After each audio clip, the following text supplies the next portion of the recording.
Let 100 ml of water be taken in a beaker and 2 teaspoonful of sugar be added to it.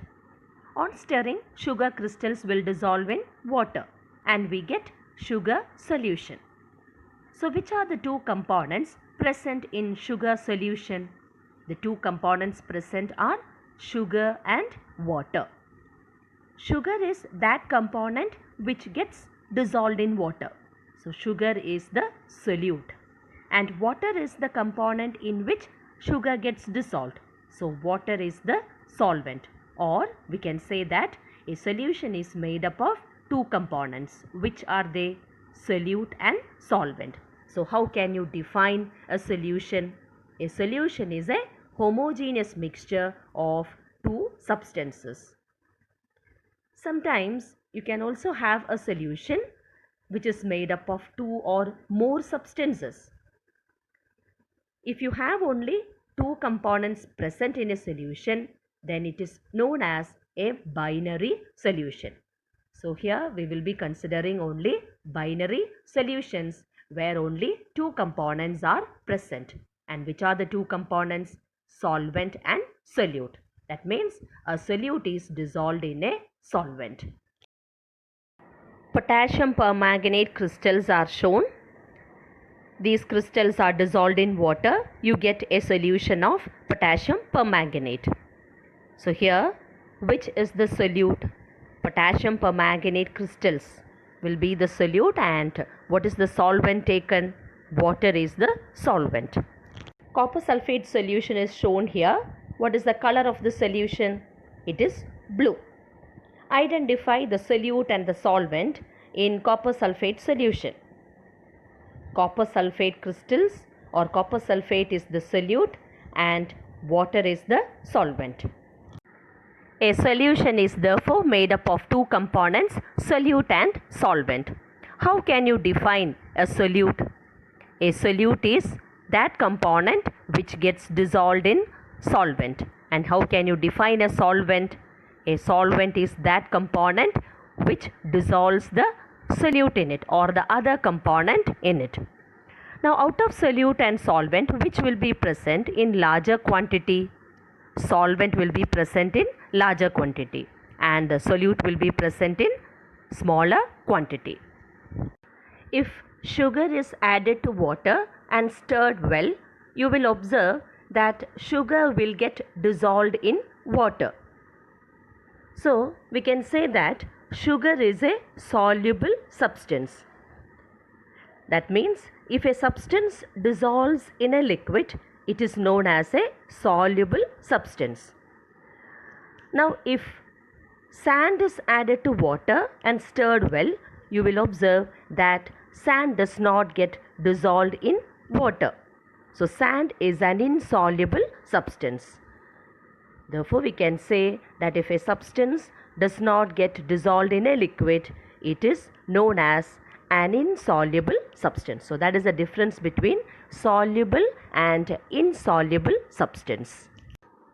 Let a solution be made by dissolving salt in water. Let another solution be made by dissolving sugar in water. In both the cases, the solvent present is water. What about the solute? In the first case, the solute present is salt, and in the second case, the solute present is sugar. Now here, the solutes, salt and sugar, both are in the solid state. What about water? It is in the liquid state.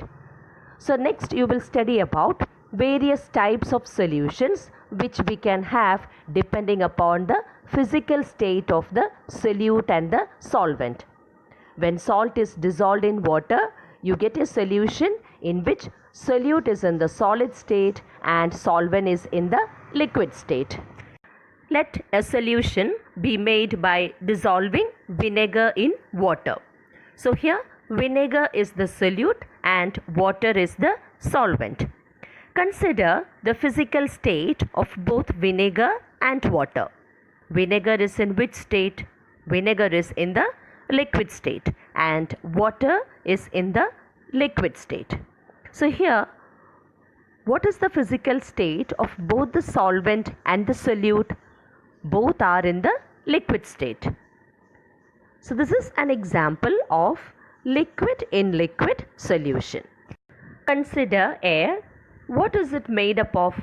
Air is made up of different gases like oxygen, nitrogen, water, carbon dioxide. So various gases are present in air.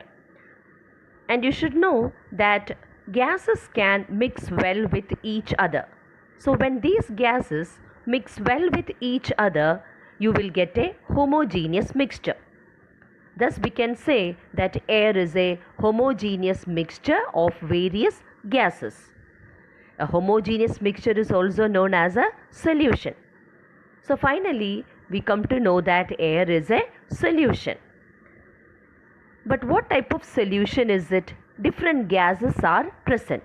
So here, the solvent present can be taken in the gaseous state. The solute present is also in the gaseous state. So here we get a gas in gas type of solution. Since nitrogen is the major component present in air, we can say that nitrogen here acts as the solvent, and other gases can be considered as the different solutes present in the solvent nitrogen. Thus air is a homogeneous mixture or a solution of various gases. Gas in gas type of solution. Consider a solution of ethanol in water. Can you identify the solute and the solvent present? Yes, water is the solvent and ethanol is the solute. What is the physical state of both ethanol and water? Water is in the liquid state. What about ethanol? Ethanol is also in the liquid state. So what type of solution do you get here? Liquid in liquid.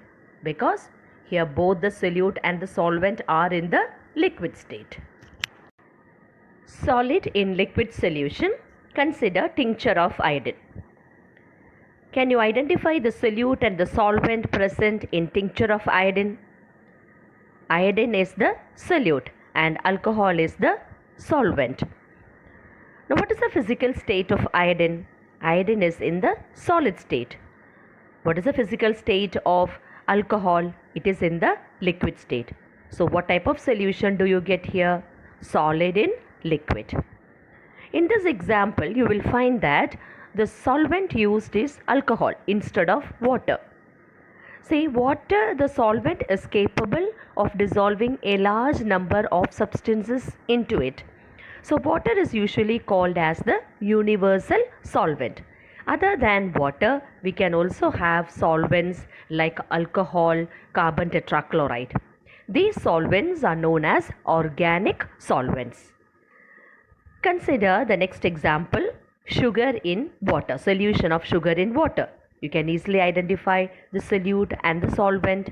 The solute is sugar and the solvent is water. What type of solution do you get here? Solid in liquid.